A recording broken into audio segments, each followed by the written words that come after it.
Chapter 3 of Storm Cloud on Deka by E.E. Smith. Chapter 3 Clear Ether. During the following days, Tellurian Pharmaceuticals entertained Cloud. Not insistently, Graves was an expert in such matters, but simply by letting him know that the planet was his. He could do anything he pleased. He could have any number of companions to help him do it. And as a result, he did, within limits, exactly what Graves wanted him to do. In spite of the fact that he did not want to enjoy life, he liked it. One evening, however, he refused to play a slot machine, explaining to his laughing companion that the laws of chance were pretty thoroughly shackled in such mechanisms. And the idle remark backfired. What was the mathematical probability that all the things that had happened to him could have happened by pure chance? That night he analyzed his data and found that the probability was an infinitesimal. And there were too many other incidents, all contributory. 6 of them, 7 if he counted his arm. If it had been his left arm, jet back. Since he wrote with his right hand, very few people knew that he was left-handed, and anyway, it didn't make any difference. Everybody knew that it took both hands and both feet to do what he did. 7 it was, and that made it virtually certain that accident was out. But if he was being delayed and hampered deliberately, who was doing it, and why? It didn't make any kind of sense. Nevertheless, the idea would not down. He was a trained observer and an analyst second to none. Therefore he soon found out that he was being shadowed, but he could not get any truly significant leads. "Graves, have you got a spy ray detector?" he asked boldly and watchfully. The fat man did not turn a hair. "No, nobody would want to spy on me. Why?" "I feel jumpy, as though somebody were walking on my grave. I don't know why anybody would be spying on me, but I'm neither a lensman nor an esper, but I'd swear that somebody's peeking over my shoulder half the time. I think I'll go over to the patrol station and borrow one." "Nerves, my boy, nerves and shock," Graves diagnosed. "Losing an arm would shock hell out of anybody's nervous system, I'd say. Maybe the Phillips treatment, the new one going on, pulls you out of shape." "Could be," Cloud assented moodily. His act had been a flop. If Graves knew anything, and he'd be damned if he could see any grounds for such a suspicion, he hadn't given away a thing. Nevertheless, the blaster went next to the patrol office, which was, of course, completely and permanently shielded.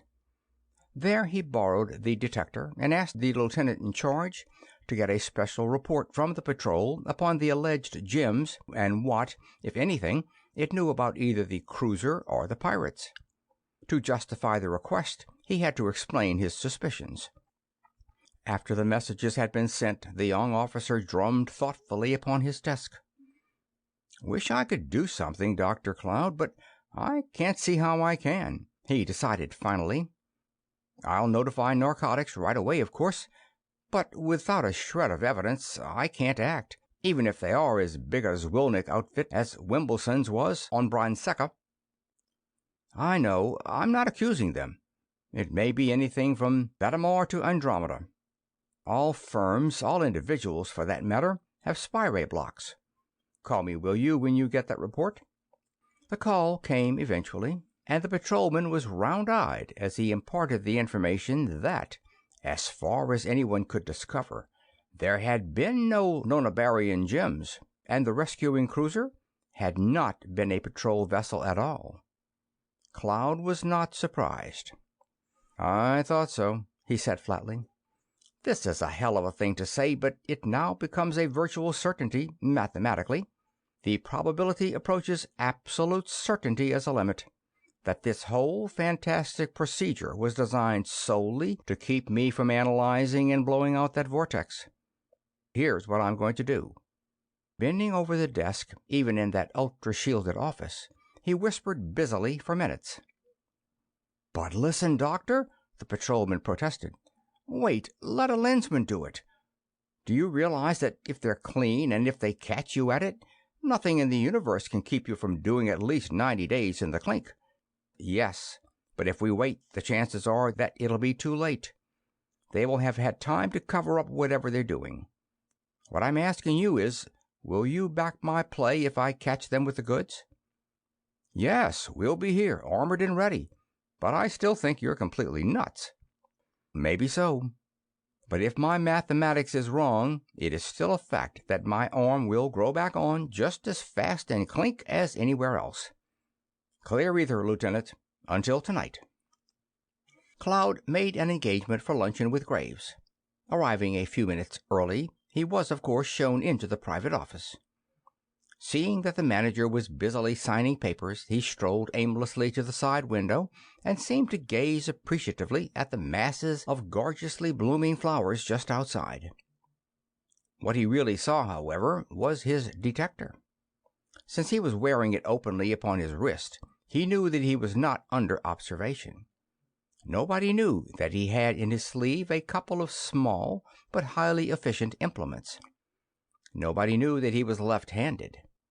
Nobody knew that he had surveyed inch by inch the burglar alarm wiring of this particular window, nor that he was an expert in such matters.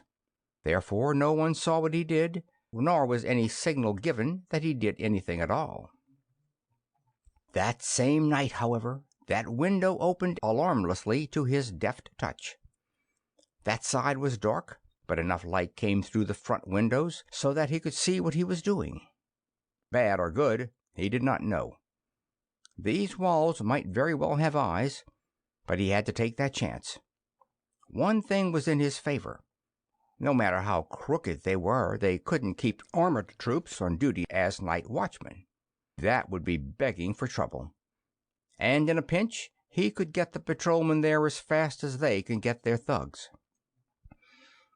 He had not brought any weapons. If he was wrong, he would have no need of one, and it would only aggravate his offense. If right, one wouldn't be enough, and there would be plenty available. There they were, a drawer full of them, delameters, full charged and ready, complete with belts. He was right. He leaped to Graves' desk. A spy ray. That basement, private laboratories, was still blocked. He threw switch after switch. No soap. Communicators. He was getting somewhere now. A steel-lined room, a girl and a boy. Eureka! Good evening, folks. It had not taken long for Ryder to arrive at the explanations of the predicament in which he and the girl were so hopelessly enmeshed. Thionite, he explained to her bitterly. I never saw a man take thionite before, let alone die of it, but it's the only thing I can think of that can turn a man into such an utter maniac as that one was. They're growing the stuff. They must be a Zwilnick outfit from top to bottom. That's why they've got to rub us out. But how could it get out? Through a fault, Fairchild said, a crack in the rocks. A millionth of a gram is enough, you know, and the stuff's so fine that it's terrifically hard to hold. If we could only tell the patrol. But they could not tell, nor could they escape. They exerted their every resource, exhausted every possibility, in vain. And as day followed day, Ryder almost went mad under the grinding thought that they both must die without any opportunity of revealing their all-important knowledge. Hence he burst out violently when the death cell speaker gave tongue. Eureka! Damn your gloating soul to hell, Graves! He yelled furiously. This isn't Graves, the speaker snapped. Cloud, Storm Cloud, the vortex blaster investigating. Oh, Bob, it is! I recognize his voice, the girl screamed. Quiet. This is a Zwilnick outfit, isn't it? I'll say it is. Ryder gasped in relief. Thionite. That's enough. Details later. Keep still a minute. Locked together in almost overpowering relief, the imprisoned pair listened as the crisp voice went on. Lieutenant, I was right. Zwilnick. Thionite. Get over here fast. Blast down Manor Street door. Stairway on right, 2 flights down, corridor to left, halfway along left side, room B12. Snap it up." "But wait, Cloud, wait," they heard a fainter voice protest. "Wait until we get there. You can't do anything alone." "Can't wait. Got to get these kids out. Evidence." Cloud broke the circuit, and as rapidly as his one hand permitted, buckled gun belts around himself. He knew that Graves would have to kill those two youngsters if he possibly could. If they were silenced, it was eminently possible that all other evidence would be destroyed in time. "For God's sake, save Jackie anyway," Ryder prayed. He knew just how high those stakes were. "And watch out for gas, radiations, and traps. A dozen alarms must have been sprung before now all around here." "What kind of traps?" Cloud demanded. "Deadfalls, sliding doors. I don't know what they haven't got in this damn place. Take Fairchild's private elevator, Doctor." The girl's clear voice broke in. "Graves said that he could kill us in here with gas or rays or—" "Where is it?" "The one farthest from the stairs." Cloud jumped up, listening with half an ear to the babblings from below as he searched for air helmets. Radiations in that metal-lined room were out, except possibly for a few narrow-beam projectors, which he could deal with easily enough. Gas, however, was bad. They couldn't weld cover plates everywhere, even if they had time and metal. Every drug house had air helmets, though, and this one must have hundreds of them.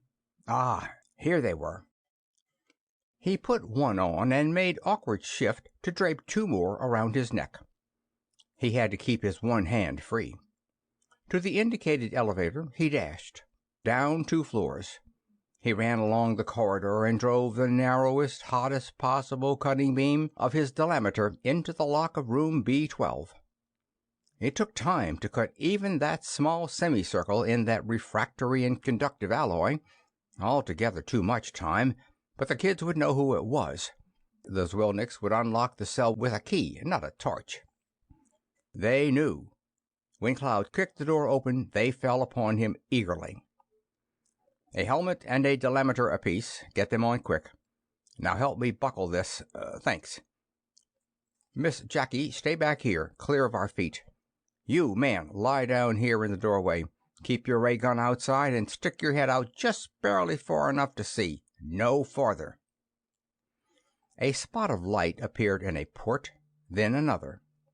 Cloud's weapons flamed briefly. "I thought so. They do their serious radiation work somewhere else. The air right now, though, I imagine is bad. It won't be long now. Do I hear something?" "Somebody's coming, but suppose it's the patrol." "They'll be in armor, so a few blasts won't hurt 'em. Maybe the Zwilniks will be in armor, too. If so, we'll have to duck, but I imagine that they'll throw the first ones in here just as they are." They did. Graves, or whoever was directing things, rushed his nearest guards into action, hoping to reach B12 before anyone else could.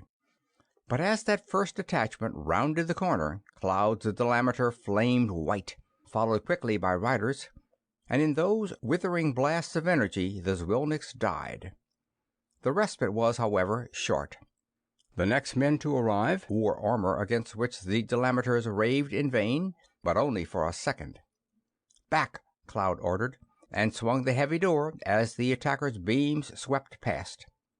It could not be locked, but it could be welded solidly to the jamb, which operation was done with dispatch if not with neatness. "I hope they come in time." The girl's low voice carried a prayer. Was this brief flare of hope false? Would not only she and her Bob, but also their would-be savior, die? "That other noise, suppose that's the patrol?" It was not really a noise. The cell was soundproof. It was an occasional jarring vibration of the entire structure. "I wouldn't wonder." Cloud looked around the room as he spoke. "Heavy stuff. Semi-portables, perhaps.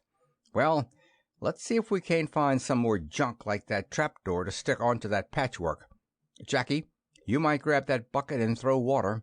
Every little bit helps, and it's getting mighty hot. Careful, don't scald yourself." The heavy metal of the door was bright to dull red all over half its area, and that area was spreading rapidly. The air of the room grew hot and hotter. Bursts of live steam billowed out and, condensing, fogged the helmets and made the atmosphere even more oppressive. The glowing metal dulled, brightened, dulled. The prisoners could only guess at the intensity of the battle being waged without. They could follow its progress only by the ever-shifting temperature of the barrier which the Zwilniks were so suicidally determined to beam down. Then a blast of bitterly cold air roared from the ventilator, clearing away the gas in seconds, and the speaker came to life. "Good work, Cloud and you other two," it said chattily. "Glad to see that you're all on deck. The boys have been working on what's left of the air conditioner, so now we can cool you off a little, and I can see what goes on there. Get into this corner over here so that they can't blast you if they hold through." The barrier grew hotter, flamed fiercely white. A narrow pencil of energy came sizzling through, but only for seconds. It expired. Through the hole there poured the reflection of a beam so brilliant as to pale the noonday sun. The portal cooled. Heavy streams of water hissed and steamed. Warm water, almost hot, spurted into and began to fill the room. A cutting torch, water-cooled and carefully operated now, sliced away the upper two-thirds of the fused and battered door. The grotesquely armored lieutenant peered in. "Anybody hurt, Cloud?" he shouted. Upon being assured that no one was, he went on. "Good. We'll have to carry you out. Step up here where we can get hold of you." "I'll walk and I'll carry Jackie myself," Ryder protested, while two of the armored warriors were draping Cloud tastefully around the helmet of a third. "You'll get boiled to the hips if you try it. The water's deep and hot. Come on." The slowly rising water was steaming sullenly, and the walls and the ceiling of the corridor gave mute but eloquent testimony of the appalling forces which had been unleashed. Wood, plastic, concrete, metal, nothing was as it had been. Cavities yawned. Plates and pilasters were warped, crumbled, fused into hellish stalactites. Mighty girders hung awry. In places, complete collapse had necessitated the blasting out of detours. Through the wreckage of what had been a magnificent building, the cavalcade made its way. But when the open air was reached, the three rescued ones were not left to their own desires. Instead, they were escorted by a full platoon of patrolmen to an armored car, which was in turn escorted to the patrol station. "I'm afraid to take chances with you until we find out who is who and what is what around here," the young commander explained. "The lensmen will be here with reinforcements in the morning, but I think you had better stay here with us for a while, don't you?" "Protective custody, eh?" Cloud grinned. "I don't remember ever having been arrested in such a nice way before, but it's QX with me. Thanks, Lieutenant, for everything." Lensmen came, and companies of patrolmen equipped in many and various fashions, but it was several weeks before the situation was entirely under control. Then Ellington, Counselor Ellington, the old unattached lensman, who was in charge of all narcotics work, called the three detainees into the office which had been set aside for his use. "We can release you now," the lensman smiled. "Thanks, from me as well as from the patrol, for everything you have done. There has been some talk that you two youngsters have been contemplating a honeymoon upon Chicladoria or thereabouts." "Oh, no, sir. That was just talk, sir." Both spoke at once. "I realize that the report may have been exaggerated or premature, or both, but it strikes me as being a sound idea. Therefore, not as a reward, but in appreciation, the patrol will be very glad to have you as its guests throughout such a trip. All expense, if you like." They liked. "Very well, Lieutenant. Take Miss Cochran and Mr. Ryder to the dispersing office, please. Dr. Cloud, the patrol will take cognizance of what you have done. In the meantime, however, I would like to say that in uncovering this attempt to grow Trenchonian broadleaf here, you have been of immeasurable assistance to us." "Nothing much, sir, I'm afraid. I shudder to think of what's coming. If the Zwilniks can grow that stuff anywhere—" "Not at all, not at all," Ellington interrupted briskly. "No worse than ever, if as bad. For if such an entirely unsuspected firm as Tellurian Pharmaceuticals, with all their elaborate preparations and precautions, some of the inspectors must have been corrupted too, although we aren't to the bottom of that phase yet, could not get more than started, it is not probable that any other attempt will prove markedly successful. And in the case of the other habit-forming drugs, which Tellurian Pharmaceuticals and undoubtedly many other supposedly reputable firms have been distributing in quantity, you have given us a very potent weapon." "What weapon?" Cloud was frankly puzzled. "Statistical analysis and correlation of apparently unrelated indices, as you pointed out." "But they have been used for years," the blaster protested. "Admitted, but only when individual departures from the norm became so marked as to call for a special investigation. We now have a corps of analysts supplying them as routine. Thus, while we cannot count upon having any more such extraordinary help as you have given us, we should not need it. I don't suppose that I can give you a lift back to Tellus?" "I don't think so, thanks. My new flitter is en route here now. I'll have to analyze this vortex anyway. Not that I think it's abnormal in any way. Those were undoubtedly murders, not vortex casualties at all, but just to complete the record. And since I can't do any extinguishing until I grow a new flipper, I might as well stay here and keep on practicing." "Practicing? Practicing what?" "Gunslinging. A lightning draw. I intend to get at least a lunch while the next pirate who pulls a diameter on me is getting a square meal." End of Part 3. End of Storm Cloud on Deka by E.E. Smith. The story recorded by Phil Chenevert, Baton Rouge, Louisiana.